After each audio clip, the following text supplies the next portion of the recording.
Channel. Kabanata 131 hanggang 135 Defection. 0131. Dumura si Zhao Zong, siya ay isang kalokohan. Mga kapatid sa gang, ang pinakamatandang babae ay palaging pareho ang pakikitungo, at walang sinuman ang nagtrato ng masama sa sinuman. Malinaw na nalulugi ka.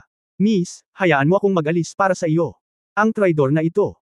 Isinuot ni Zhao Zong ang mga bakal na kuko, at walang sabi-sabi, nagmamadaling sumulong. Mag-ingat ka, Xiao Zhao. Sumigaw si Ning Zimo, ngunit hindi sinasadya ni Zhao Zong na tumigil. Nagpakita ng paghamak si Yuhan Longyan, humakbang pasulong, itinaas ang kanyang kamay at sinampal ito, nabangga ang mga bakal na kuko ni Zhao Zong. Ang tanging tunog ng pagbitak ng metal ay narinig, si Zhao Zong ay napasigaw sa matinding paghihirap, at ang buong tao ay napaatras ng ilang hakbang. Kung titignan ng kamay, tumutulo na pala ito ng dugo, at pati mga daliri niya ay nabali. Tumingin muli kay Yuhan Long, isang malaking kamay ang hindi nasaktan. Iron Sand Palm. Mapanghamak na sinabi ni Yuhan Long, ang maliit na panlilinlang na ito ay sapat na upang harapin ang mga ordinaryong tao. Sa harap ng lider ng gang na ito ay walang pinagkaiba sa isang batang naglalaro ng bahay. Narinig ko na ang lumilipad na kutsilyo ni President Ning ay napakahusay. Gusto mo bang lumipad ng kaunti at makisaya sa akin? Nakita ni Ning Zimo na si Zhao Zong ay nasugatan, ang kanyang galit ay sumambulat noon paman, siya ay malamig na sumangot, at mabilis na ibinaba ang ilang mga willow na lumilipad na kutsilyo mula sa kanyang baywang. Umikot ang katawan, at ang lumilipad na kutsilyo ay bumaril sa noo, leeg, dibdib at tiyan ni Yuhan Long mula sa apat na anggulo. Si Yuhan Long ay nagpakawala ng malakas na dagandong, ang kanyang mga palad ay nagbuga ng lakas, at ang dalawang malalaking kamay ay tila naging itim, at mabilis nilang hinawakan ang dalawa sa kanyang harapan, kasing bilis ng kidlat. Natigilan si Ning Zimo nang makitang nasa mga palad ni Yuhan Long ang lahat ng apat na lumilipad niyang kutsilyo. Paano naging posible? Tumawa si Yuhan Long, hindi mo ba alam na ang aking Iron Palm Art ay dalubhasa sa iyong nakatagong diskarte sa sandata ng pagbuburda ng iyong mga binti? Umiling si Ye Fan mula sa likuran, kaya naman tinuruan niya ang mga kababaihan ng mga panloob na kasanayan sa unang lugar. Ang mga bagay tulad ng mga lumilipad na kutsilyo at mga nakatagong armas ay kadalasang mahirap gamitin kapag nakatagpo sila ng mga mahihirap na kasanayan. Ninger, huwag kang magpanik, isa siyang sinaunang martial artist na nagsimula kinabukasan. Nagkataon lang siyang nagpractice ng Iron Palm Kung Fu. Nag-ensayo siya sa labas ng matapang na kasanayan at dalubhasa sa pagtalo sa mga nakatagong armas, kaya hindi kanya kalaban sa ngayon, pagtitiyak ni Ye Fan. Kinusot ni Yuhan Long ang kanyang mga mata, sino ba ako, hindi ba ito ang sikat na Master Ye, na sumire sa aking mga kabutihan noong nakaraan at nakaligtas sa isang aksidente sa sasakyan, talagang hinahangaan ko ang isang taoyo. Naglakad si Ye Fan sa gitna ng arena at sinabing, so, ikaw ang nagpadala sa pumatay para magdulot ng aksidente sa sasakyan noong nakaraan. Mukhang proud si Yuhan Long, so ano? Tumango si Ye Fan, kumuha ng sigarilyo, at sinindihan ito para sa kanyang sarili, nag-isip sandali, at mahinang nagsabi, nagpapakamatay ka. Sandaling tahimik ang eksena. Pagkaraan ng ilang sandali, naghinala si Yuhan Long na mali ang kanyang narinig, at muling nagtanong, ano ang sinabi mo? Sabi ko, maaari mong patayin ang iyong sarili, tinatamad akong gawin ito, naisip ni Ye Fan, nakapatay siya ng napakaraming tao, Long Yos, ang mga idiot na iyon ay darating upang guluhin siya muli. Hindi siya maaaring nakikipaglaro sa mga lalaking iyon sa lahat ng oras. Maraming miyembro ng Tai Suo Gang, at mahina ang kanyang lakas, kaya hindi sapat ang kanyang lakas para pumatay. Sina Ning Zimo, Zhao Zong, at iba pa. Lahat ay nakatitig kay Ye Fan ng walang laman, kahit na alam nila na napakalakas ni Ye Fan, ngunit hindi nila sineseryoso ang mga taong Tai Suo Gang. Dapat mong malaman na mayroon lamang isang dosina sa kanila sa kabuuan, at ang bakal na lockgang ay 4 o 5 beses ang bilang. Isa pa, ang kabilang partido ay mayroon ding grupo ng mga dayuhang katulong, at hindi ko alam kung may baril o katulad nito. Ang mukha ni Yuhan Long ay tumitibok sa una, ang kanyang galit ay umatake sa kanyang puso, ngunit pagkatapos ay labis siyang nagalit at tumawa. Ha, baliw talaga, pero parang hindi mo alam kung ano ang nangyayari sa iyo ngayon. Sabi ni Yuhan Long at ipinalakpak ang kanyang mga kamay. Sa isang iglap, 10 lalaking nakaitim ang sumugod mula sa kanyang likuran, armado ng mga automatikong rifle, at tinutukan ang mga tao sa gilid ng Zesulin. Ibinaba ni Ye Fan ang kanyang ulo at ngumiti, bakit napakapamilyar ng eksenang ito? Oo nga pala, hindi ba nagpadala ka rin ng mga armadong lalaki na magrebelde sa pabrika noong nakaraan? Sa palagay mo ba ay maaaring banta ako ng baril na ito? Mabangis at totoo ang tingin ni Yuhan Long, natatandaan ko na tila may kakaiba kang kakayahan na lumaban sa mga bala, kaya ang mga armadong ito ay may pananagutan lamang sa pagprotekta sa akin. Pagkasabi noon, magalang na iniunat ni Yuhan Long ang kanyang kamay at ipinakilala ang dayuhan na nakacamouflage. Ito ang Jungle Arms Dealer, Mr. Keita, nakipagkasundo siya sa akin na sa hinaharap, isang ruta ng transportasyon ng armas ay itatatag sa Huahay. Kami, ang Ironlock Gang, ay makakarating sa isang partnership sa Jungle Arms Dealer. Napatingin si Keita. Nanginginig ang laman, ibinaba niya ang tabako, ngumisi at ipinakita ang madilaw ng ngipin, at mayabang na sinabi, ikaw ang nagsabing ang pangit, Gangmaster Yu, kung hindi tayo makakuha ng sapat na pondo, lalo pa ang partnership, sisibog din ang Ironlock Gang mo. Noon lang nalaman ni Ning Zimo na ang matabang itim na lalaking ito ay pinuno ng isang kilalang jungle arms dealer sa Southeast Asia. Sinasabing ang mga jungle arms dealers ay konektado sa mga nangungunang super arms dealer sa mundo, at sila ay itinuturing na mga first class na organisasyon ng arms dealer sa Asia. Bilang isang organisasyong C-level na kinikilala sa buong mundo, talagang hindi nagyayabang na sabihin na ang Ironlock Gang ay na-flatten. Mr. Keita, nalinlang ka ni Yuhan Long, wala siyang sapat na pera para bilhin ang iyong mga armas, sabi ni Ning Zimo. Umiwas ng tingin si Keita, syempre alam kong wala siyang pera, pero basta papatayin kanya, ililipat sa kanya ang negosyo at asset ni Zesulin, at ang daming asset ng White Short Gang, naalala ko, kinuha niya rin. Kumain ka na. Namutla ang magandang mukha ni Ning Zimo, sa hindi inaasahan, napakalinaw ng investigasyon ni Keita. President Ning, hindi mo ba alam, ano ang maagang pagkonsumo? Papatayin ka ni Mr. Keita para sa akin, at maibibigay ko sa kanya ang pera.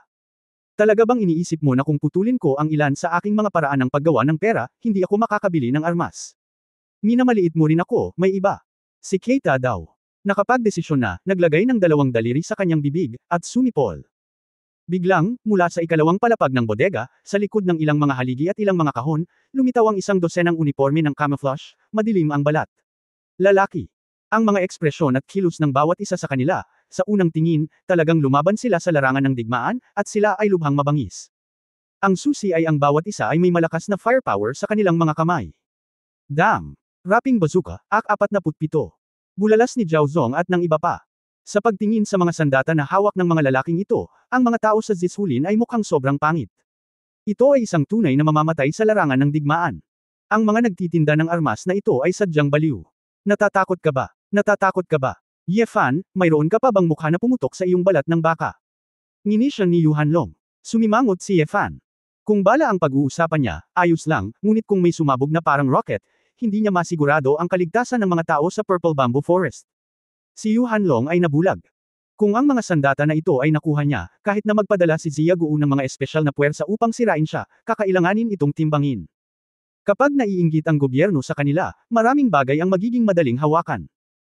Si Keita ay may hawak na tabako at gumagamit ng with a non-standard Chinese, sinabi niya, President Ning, sa katunayan, kami ay mga jungle arms dealer na pangunahing kumikita, at ayaw naming masyadong masaktan ang mga tao. Maaari kitang bigyan ng pagkakataon, pagkatapos ng lahat, ang iyong Purple Bamboo Forest ay talagang mas malalim ang ugat kaysa sa Ironlock Gang, at may mas magandang reputasyon. Kung handa kang magbigay sa amin ng kaginhawaan ng transportasyon ng armas, ngayon, matutulungan kitang sirain ang Iron Chain Gang. Ano? Si Yuhan Long ay sumigaw sa takot. Natigilan din si Ning Zimo at hindi makapaniwalang sinabi, sabi mo, magde-defect ka. Chapter 0132 May nakababatang kapatid ba? 0132. Haha. Bakit ka nagulat? Hindi ba halata? Wala akong pakikipagkaibigan sa iyo. Magnenegosyo ako sa sinumang makapagbibigay sa akin ng magandang kondisyon. Ngumiti si Keita at sinabing, ang Zia Guo ay isang piraso ng hindi pa nililinang na lupang birhen. Ang negosyo ng armas dito, sinuman ang maaaring samantalahin ang pagkakataon, sinuman ang makakakuha ng poly. President Ning, maaari mong pag-isipan ito. Hindi namin pinahihintulutan na lumaganap ang armas sa ating bansa, Mr. Keita. Sa tingin ko ay hindi magandang desisyon ang ginawa mo, malamig na sabi ni Ning Zimo. Lumungkot din ang mukha ni Keita, so, kahit mamatay si President Ning ngayong gabi, hindi siya handang buksan ang pinto at papasukin ang mga braso natin. Bagaman ako, si Ning Zimo, ay mula sa underground world, hindi ako. Tubong Zia din ako, at hindi ako gagawa ng isang bagay na taksil.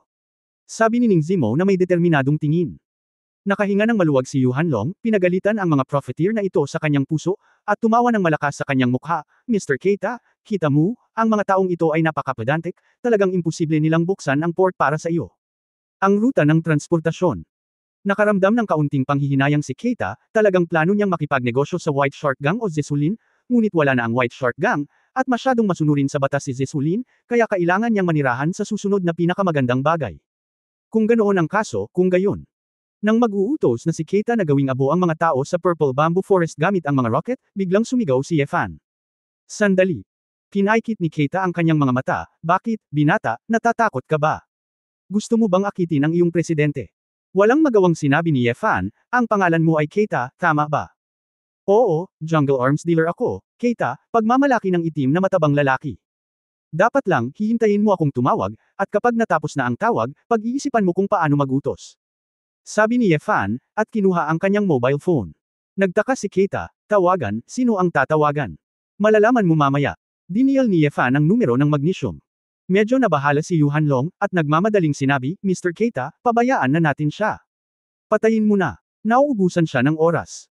Kumislap ang mga mata ni Keita, kumuha siya ng tabako, at sinabing, tumahimik ka, may negosyo ako. Hindi mo ako kailangang turuan. Natural na huhusgahan ko kung nagpapaliban siya. Si Yuhan Long, isang marangal na pinuno ng Iron Lock Gang, ay hindi nakaimik at namula nang humihingi ng tawad. No way, all over Asia ang arms business nila, at international super arms dealer daw ang background, kaya hindi siya maglalakas loob na i-provoke ang mga ito. Sa kabilang banda, nakalusot din ang telepono ni Yefan. Magnesia, Las Vegas, ang walang tulog na kasino. Ang isang gabi sa isang marangyang 5-star hotel, ang Presidential Suite, ay nagkakahalaga ng $20,000. Sa malaking kama, isang matabang itim na lalaki na humigit kumulang 1.9 metro ang taas at may malaking tiyanang nakahiga sa kanyang likuran. Ang kanyang mga daliri ay natatakpan ng mga singsing na may iba't ibang ginto at platinum, pati na rin ang iba't ibang esmeralda, diamante at makukulay na gemstones. Napakahalaga ng mga hiyas sa dalawang kamay na ito. At sa kanyang dibdib, may pulang agata na kasing laki ng itlog ng kalapati, at isang tumpok ng mga diamante ang nakalagay sa gilid ng agata. Ibinuko ng malaking itim na matabang lalaki ang kanyang dalawang makapal na itim na binti, at sa ilalim niya, isang magandang blonde na batang babae na nakasuot ng puting lace na see-through na damit, ay naghihintay na nakayuko. Mr. Mammon, komportable ka ba? Inangat ng dalaga ang ulo at inaakit ang matabang lalaki sa sobrang kaakit-akit na tingin. Ang mukha ni Fatty Hay ay lasing, at ang kanyang bibig ay naglalaway, komportable. Komportable. Mas mabuti kung ito ay mas malalim. Nakakainis ka, pagod na pagod ang mga tao. Nagpakita ng nakakaawang tingin ang dalaga. Walang sabi-sabi, binuksan ni Mammon ang bedside table at naglabas ng isang tumpok ng $100 na perang papel, o 10,000 libo. Gawin mo akong komportable, bibigyan kita hanggat gusto ko. Hindi naman kumikibo si Mammon. Tuwang-tuwa ang dalaga kaya mas lalo siyang naghintay. Sa sandaling ito, isang tawag ang pumasok sa mobile phone ni Mammon, na nilagyan ng mga itim na kristal, na parang isang misteryosong likhang sining. Fuck. Sabi ko kanina, huwag kang tatawag ng ganitong oras, kung sino man ang suwayan, papatayin ko tong lalaking to. Galit na nagmura si Mammon, kinuha ang telepono, tiningnan ang numero, ngunit nalaman na kakaibang Ziyago number iyon. Pagkatapos mag-alinlangan, kinuha ito ni Mammon. Sino ito? Kung hindi kung saan patungo ang digmaan, huwag mo akong pakialaman. Pagkatapos ng 3 segundong katahimikan sa telepono, may bahagyang pagbabago ng boses ng lalaki. Fatty Hay, medyo malaki ka na ngayon, ibig sabihin hindi ka na matatawag hanggang sa 3 digmaang pandaigdig. Nang marinig ang boses na ito, nang inag ang buong katawan ni Mammon, namumula ang kanyang mga mata, at nasasabik ang buong katawan. Natulala. Bulalas ng kaakit-akit na blonde, dahil nalaman niyang ang, maliit na Mammon, sa ibaba ay ganap na lumiit. Ipinapakita nito na ang atensyon ni Mammon ay agad na naakit ng lalaki sa telepono. Boss. Woo. Boss. Woo. Si Mammon, isang malaking tao na may 3 malaki at 3 magaspang, talagang tuwang-tuwa na sumigaw, bakit mo ako tinawag, miss na kita? So much. The blonde crazy, baliw ba ang lalaking ito? Ang sabi ng lalaki sa kabilang dulo ng telepono, wala akong kinalaman sa iyo, anak ng babae.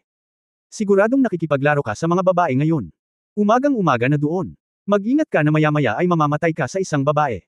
Hoy, boss, kilala mo talaga ako, tulad ng inaasahan ng amo na nagdala sa akin sa sirang lugar. Fuck you. Aling palayok ang hindi mabuksan at may angat.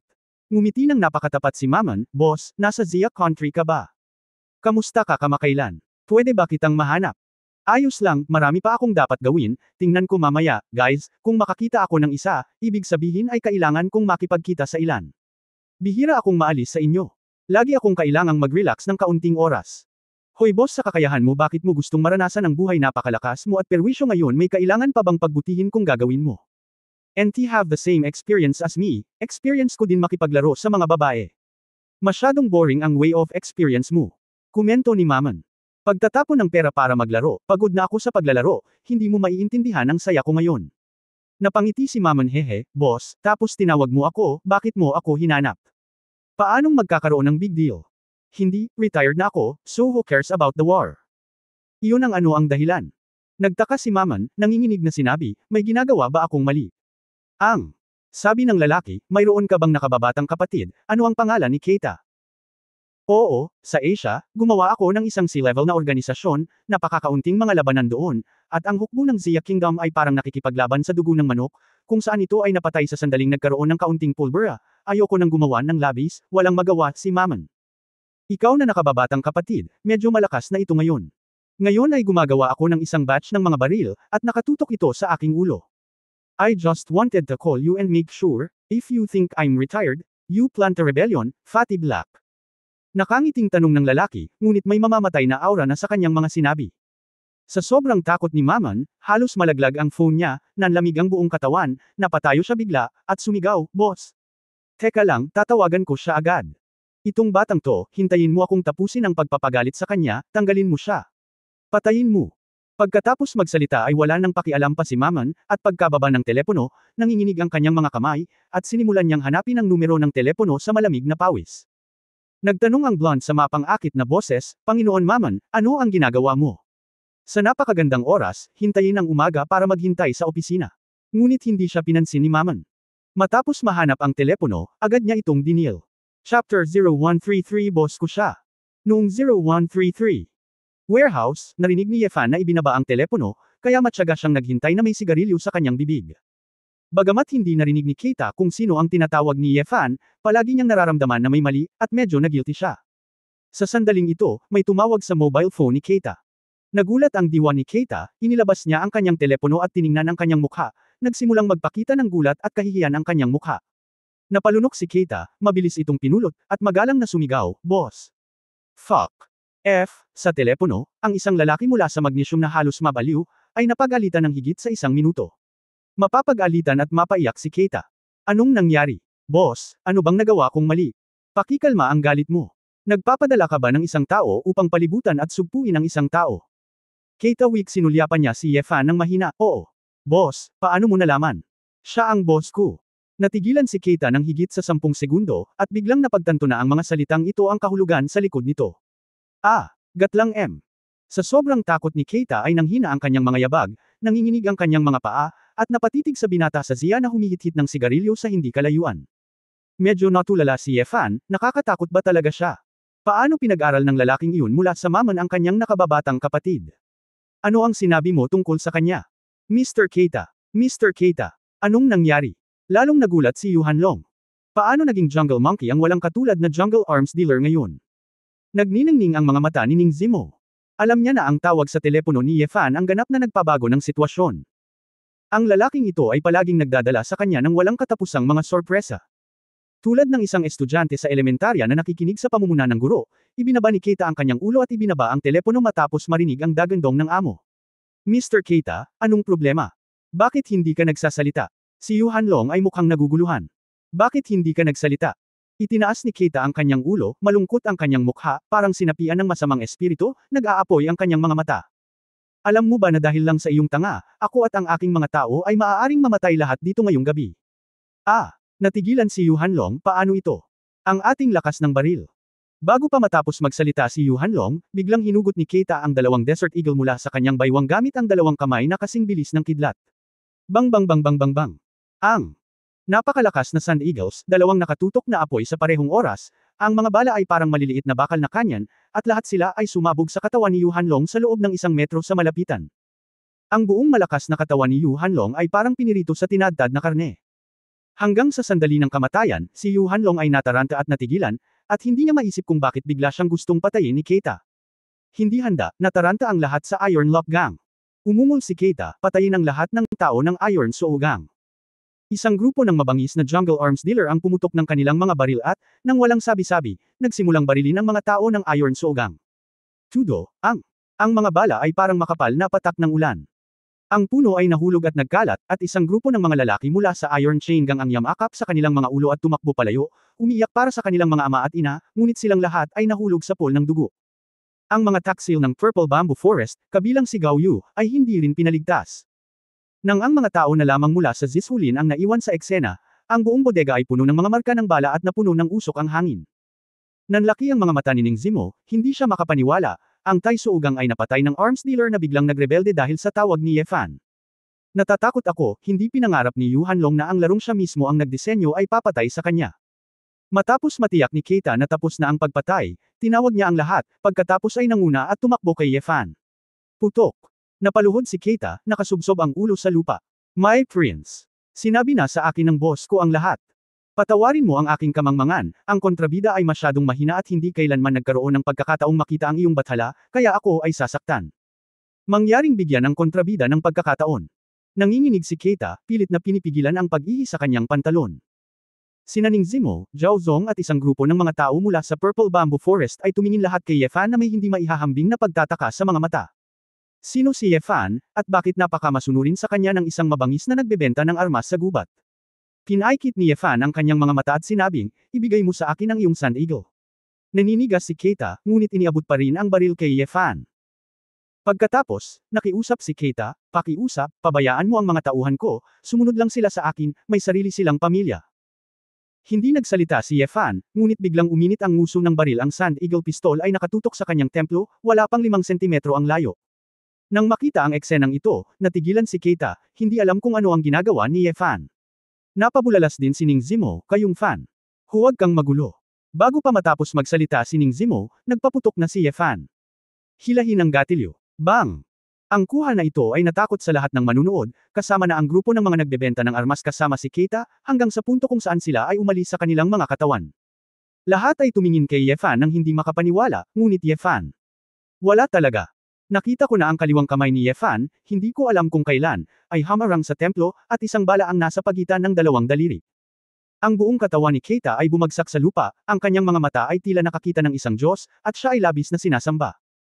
Pagkatapos ng ganoong kalayuan, ginamit talaga ng lalaki ang kabilang kamay upang tumawid pagkatapos magpaputok ng baril at maipit ang bala. Ito ba ay isang bagay na kayang gawin ng tao? Ibinato ni Yefan ang pistol at mga bala pabalik kay Keita at sinabing, isang bagay lang ang kailangan kong malaman mo. Nakaluhod ka dito ngayon, hindi dahil sa amo mo. Na nagpaluhod sa iyo, hindi na kailangang magduda. Ako ito. Puno ng excitement ang katawan ni Keita, umaagos ang dugo, at nagpakita rin ng panatikong kulay ang grupo ng mga nagtitinda ng armas sa likod niya. Divine puot.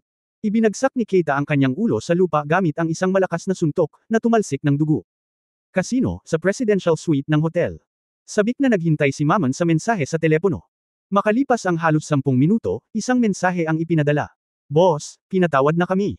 Nang makita ang mensaheng ito, nakahinga ng maluwag si Mammon at pinunasan ang malamig na pawis sa kanyang noo. Sa totoo lang sobrang nahihiya siya. Si Keita ang nakababatang kapatid na matagal na niyang kasama. Kung kakatayin siya, bagamat nagpakamatay siya, sayang pa rin. Ang blonde na batang babae na naiwan sa lamig ay nagreklamo ng may pagkukunwari, Master Mammon, ganoon ba talaga kahalaga ang lalaking taga-Zia na iyon? Ang yaman mo, sayo na ang buong kasino at hotel, bakit ka nililigawan ng Summerman? Takot na takot ang mga Chinese. Hindi mo naiintindihan, huwag mo nang pag-usapan. Kinaweya ni Mammon ang kanyang kamay, wala na siya sa mood makipaglaro, at itinulak ang babae, umalis ka na, hindi ko kailangan ng serbisyo mo. Nang marinig ito ng blonde, mabilis siyang pumulupot sa kanya na parang water snake, huwag. Marami pa akong kakayahan. Hindi ako interesado. Inabot ni Mammon at kumuha ng tabako sa bedside table at kinuha ito. Tumanggi ang blonde, ito ay isang pagkakataon na sa wakas ay nanalo siya upang kumita ng pera, at nagreklamo, kasalanan ng lalaking iyon mula sa kaharian ng Zia ang pagsira sa ating mabubuting gawa, kaya wala ka na sa mood na magsaya sa iyong sarili. Lord Mammon, you are so magalang ka, pero parang hindi kanya tinuturing na kaibigan. Gusto kong sabihin sa iyo, paano kita maaabala sa ganitong oras? Nang marinig ito, nabaliw si Mammon at hinawakan ng malaking kamay ang blonde. Leeg. Kabanata 0134 ang tanging pananampalataya. 0134. Ang blonde screamed, struggling. Tumayo si Mammon at itinaas ang buong katawan ng dalaga, ang mga mata ay parang hayop na kumakain ng tao. Stupid na babae, sinong nagpahintulot na husgahan mo ang amo ko ng basta-basta? Ako. Nagkamali ako. Mammon-sama, patawarin mo ako. Hindi ko alam na iginagalang mo siya ng sobra. Ang blonde talaga ay natakot ako na halos hindi ako makahinga. Pero hindi naman sinasadya ni Mammon na bumitaw, malamig ang mukha, at iba talaga siya sa tanggang itim na matabang lalaki na nakahiga sa kama kanina. Respeto. Masungit na sinabi ni Mammon na may tame time na pananalita, Malika, siya lang ang paniniwala ko. Sa lalong madaling panahon. Bumagsak ang boses, direktang pinindot ni Mammon ang kanyang kamay. Noka. Naputol ang leeg ng blonde, at ang bangkay ay bumagsak sa napakagandang Persian carpet, isang matingkad at makulay na buhay ang nawala sa isang iglap. Tulad ng pagtapak sa isang carpet, si Mammon ay humakbang sa ibabaw ng bangkay, lumakad sa isang bilog na mesa, kumuha ng posporo, hamampas ng dalawa, at nagsindi ng tabako para sa sarili. Pagkatapos, ang matipunong itim na matabang lalaki ay nakatayo lang sa harap ng mga floor-to-ceiling na bintana ng hotel, bumuga ng puting usok at nakatingin sa mga kumikislap na neon lights ng lungsod. Ang Jungle Arms dealer, sa pangunguna ni Keita, ay mabilis na lumikas at inalis ang isang malaking bilang ng mga armas na mag-iiwan ng mga pahiwatig. Sa pagkamatay ni Yuhan Long, ang Iron Lock Gang ay karaniwang nasa isang estado ng semi-collapse, at sa loob ng ilang araw, ito ay kakainin ng Purple Bamboo Forest. Ang mga puwersa sa ilalim ng lupa ng Huahay ay halos ipahayag ng maaga na ang panahon ng tatlong paa na paghaharap ay lumipas na, at sa loob ng susunod na ilang taon, walang aksidente, ang magiging mundo ng Zishulin. Sa lahat ng paraan pabalik sa sarili niyang teritoryo, medyo nananaginip pa rin si Ning Zimo. Lalo na ang pagtingin sa lalaking humihikab at mukhang nenas, mas lalo siyang hindi kapanipaniwala. Parang panaginip lang lahat ng nangyari kanina. Ninger, bakit ganyan ang tingin mo sa akin, marami ka bang gustong itanong? Niyakap ni Yefan ang mga balikat ng babae at nakangiting nagtanong. Dahan-daang naglakad ang dalawa pabalik sa kwarto, ilang beses tumigil sa pagsasalita si Ning Zimo, at sa wakas ay umiling, hindi ko alam kung saan ako magtatanong, kaya huwag na tayong magtanong. Bakit? Kung gusto mong malaman, masasabi ko sa iyo ang lahat, matapat na sabi ni Yefan. Pagkatapos ng lahat, iba si Ning Zimo kay Su Qingzhou, nasa underground world na siya, at kahit na wala siyang alam, hindi siya magiging ligtas. Kalimutan mo na, bago ako maging malakas, sa palagay ko mas mabuti ng kaunti lang ang nalalaman ko, kung hindi, kung masyado akong marami, pakiramdam ko ay napakalaki ng gap sa pagitan natin, at baka mas ma-stress ako, mahinang sabi ni Ning Zimo. Napangiti si Yefan, hindi ko inaasahan na may isip ito ng babae, kaya hindi na siya masyadong nagsalita. Bagamat tahimik sa gabi, ngunit pagkatapos ng mga madugong pangyayari at pagtataksil kay Gao Yu, wala sa mood si Ning Zimo na halikan ako at si Yefan. Alam ni Yefan na masama ang pakiramdam ng babae at gustong ilihis ang kanyang atensyon, kaya inutusan niya si Ning Zimo saglit. Hindi mahanap ni Ning Zimo ang sarili niyang sense of chi, at maraming problema sa kanyang cultivation. Ngayong nakita na niya ang makapangyarihang lakas ni Yefan, natural na umaasa siyang magsumikap na bumuo ng mga panloob na kasanayan, kahit papaano ay makapasok muna sa hanay ng nakuhang martial artist. Naka-cross-legged ang dalawa sa kama ni Ning Zimo. Sinubukan ni Ning Zimo na sundin ang ilan sa mga opinyon ni Yefan at sinubukang maghanap ng galit sa loob ng ilang sandali, ngunit nabigo pa ring gumawa ng isang pambihirang tagumpay. Binuksan ng babae ang kanyang mga mata, ipinakita ang isang pahiwatig ng kawalan ng kakayahan, at sinabi, si Yuhan Long, na isang nakuhang pagpasok, ay ginagawang ganap na walang silbi ang aking lumilipad na kutsilyo. May malaking agwat sa pagitan ng panloob na lakas at walang panloob na lakas. Ang kaharian ng bawat panloob na lakas ay karaniwang nahahati sa 5 antas, pagpasok, maliit na tagumpay, mahusay na pagiging perpekto at kalahating hakbang na tagumpay. Sa pangkalahatan, ang 5 antas na ito ay magkakaroon ng medyo halatang pagkakaiba sa lakas. Sa edad na tulad ni Yuhan Long, nagsanay lamang siya sa nakuhang entry, ngunit ang kanyang kakayahan ay talagang pangkalahatan. Siyempre, kahit papaano ay mahahanap ni Yuhan Long ang kahulugan ng chi, at si Ning Zimo ay hindi pa nasusumpungan ang kahulugan ng chi sa kasalukuyan, kaya natural na maaawa siya sa kanyang sarili. Ngumiti si Yefan at sinabing, Ninger, huwag mong isipin na kung hindi mo mahanap ang kahulugan ng chi ngayon, ikaw ay talagang may mahinang kwalifikasyon. Sa katunayan, ang pakiramdam ng chi ay walang iba kundi isang susi. Ang pintuan sa paglilinang ay pangunahing nakasalalay sa iyong pag-unawa at mga pagkakataon sa hinaharap. Kaya lang, dahil nahihirapan ka sa paglilinang ngayon ay hindi nangangahulugan na ang iyong pag-unlad ay magiging mabagal sa hinaharap, kaya hindi mo kailangang mag-alala ng labis. Kahit man lang sa dinami-dami ng taong nakilala ko, ang iyong kakayahan siguradong hindi masama, kahit nasa gitna at tuktok. Matapos marinig ito ni Ning Zimo, kumislap ang kanyang mga mata, at bigla siyang sumubsob, inihagis ang sarili sa mga bisig ni Yefan, at isinabot ito sa kanyang leeg. I don't care, anyway, mabubuli ako in the future. Kung big deal, tatawagan kita para iligtas ako, at aasa ako sa iyo. Nakinig si Yefan sa mapanlokong boses ng babae at naamoy ang halimuyak sa kanyang katawan. Natural, hinuhukay niya ang dibdib ni Ning Zimo mula sa ibaba, nakaramdam ng mabigat na masa. Ninger, may set ka dito, tama.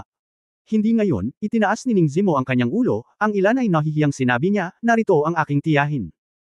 Hindi napigilan ni Yefan ang pagtawa at pag-iyak, hindi ka masyadong mapili, kaya huwag mo akong yakapin ng ganito, hindi ko kayang tiisin. Hindi, kinakabahan ako ngayong gabi, gusto kong matulog kasama ka sa aking mga bisig. Tinitigan ni Ning Zimo ang lalaki ng makitid, ninanamnam ang masamang tingin ni Yefan. Huminga ng malalim si Yefan, ngunit hindi niya magawang itulak ang babae palayo, kaya nakahiga lang siya ng may matigas na ngiti sa kanyang mukha. Sa gabing ito, karaniwang hindi nakatulog si Yefan, nakayakap sa isang kaakit-akit na babae, ngunit wala talaga siyang magawa. Sa kabaligtaran, si Ning Zimo ay nakatulog ng mahimbing. Sa madaling araw, maagang umalis si Yefan sa ZT House. Kailangan niyang bumalik sa Splendid Group ngayon, at pangalawa ang trabaho niya.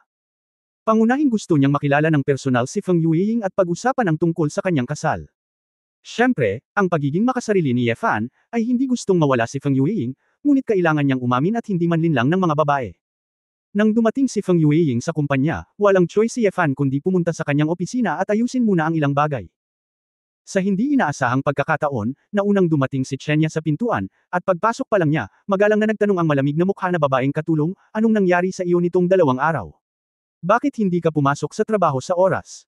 Naisip ni Yefan sa kanyang sarili ang iyong amo ay kasal na, ngunit ang masasabi lamang niya ay, mayroon akong ilang pribadong bagay, bakit hindi ako pumunta dito? Ano ang iyong saloobin? Ang mga pribadong bagay ay tinatalakay sa pribadong oras. Huwag mong isipin na kung may kilala kang mga sikat na tao, maaari kang magtrabaho sa Jinxio. Ang grupo ay maaaring gawin ang anumang gusto nila. Nagyelo ang mukha ni Chenya. Naramdaman din ni Yefan na hindi niya talaga siya kilala sa trabaho, kaya ngumiti siya at tumanggo nang hindi pinabulaanan ang anuman. Labis na inis si Chenya nang makita niya ang poster ni Yefan na ang isang patay na baboy ay hindi natatakot sa kumukulong tubig. Siya ay nagtrabaho ng masigasig at masigasig araw-araw, para kay Su Qingzhou at sa Jinxio Group, sa loob ng mahigit 3 taon. Ngunit itong Yefan, isang airborne na sundalo na walang diploma, ay hindi lamang naging katulong, ngunit hindi rin gumana ng maayos. Pagkatapos bigyan ng malamig na tingin si Yefan, tumalikod siya at naglakad papunta sa opisina ni Su Qingzhou. Si Su Qingzhou ang nagmaneho papuntang trabaho ng mag-isa. Dahil sa sakit ni Bi Shuqin, nawalan siya ng maraming oras, kaya 1 oras na siyang nagtrabaho ng maaga sa umaga. Para naman kay Yefan, itong bagong kasal na asawa, ayaw niyang magkusa na makipag-ugnayan sa kanya. Ayaw niyang isipin kahit sandali ang mga kasinungalingan at panloloko ng mga lalaki. Paulit-ulit niyang sinasabi sa sarili niya na nagpakasal siya dahil gusto niya ng shares, hindi sa ibang dahilan. Mr. Su, pumasok si Chenya sa opisina at magalang na sinabi, gusto kong magulat ng isang tanong sa iyo. Ano? Si Su Qingzhou ay hindi tumangala, ngunit matamang tumingin sa dokumentong nasa kamay niya. Tungkol kay Yefan. Nang marinig ang pangalang ito, bahagyang nanginginig ang kamay ni Su Qingzhou, nag-alinlangan sandali, at pagkatapos ay nagtanong, ano ang problema niya? Kabanata 0135 Underground Giants 0135. Galit na sinabi ni Chenya, sa palagay ko ay dapat niyang itama ang kanyang ugali sa trabaho. Hindi siya pumasok sa oras sa trabaho noong nakaraang araw at kahapon, at wala man lang siyang dahilan. Ang pagpapaalis sa kanya ng ganito ay magdudulot ng masamang kapaligiran sa kumpanya. Tumigil si Su Qingzhou, kung gayon, ano sa tingin mo ang dapat gawin? Nagulat si Chenya, bihira na si Su Qingzhou ay hindi gumawa ng mabilis na paghuhusga, ngunit sa halip ay tinanong siya para sa kanyang opinyon. Paputukan siya. Sagot agad ni Chenya. Hindi. Agad itong tinanggihan ni Su Qingzhou. Ibinaba ni Chenya ang kanyang ulo sa pagkabigo, at nagtanong sa mahinang boses, dahil ba? Kilala ba niya ang Master Eric na iyon?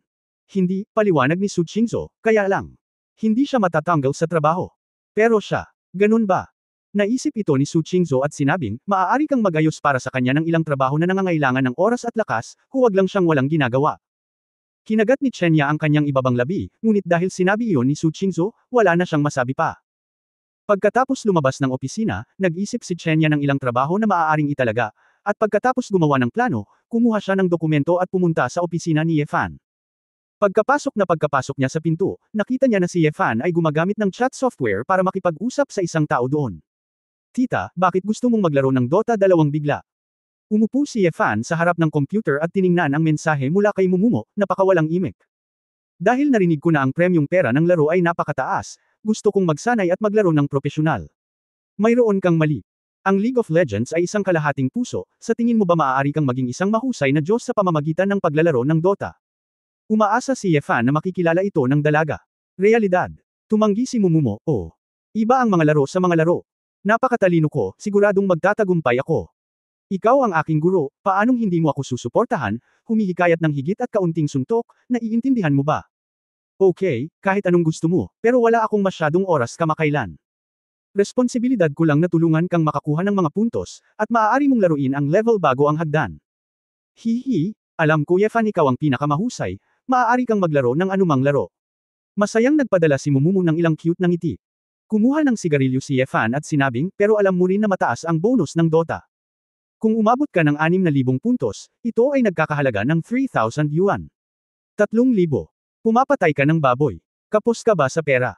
Sumagot si Yefan, ako na ngayon ang katulong ng Pangulo, at iba ang aking pagkakakilanlan, alam mo ba? Humph. Kung hindi dahil sa dating pagkakaibigan halika, naghahanap na ang babaeng ito ng iba pang boosters.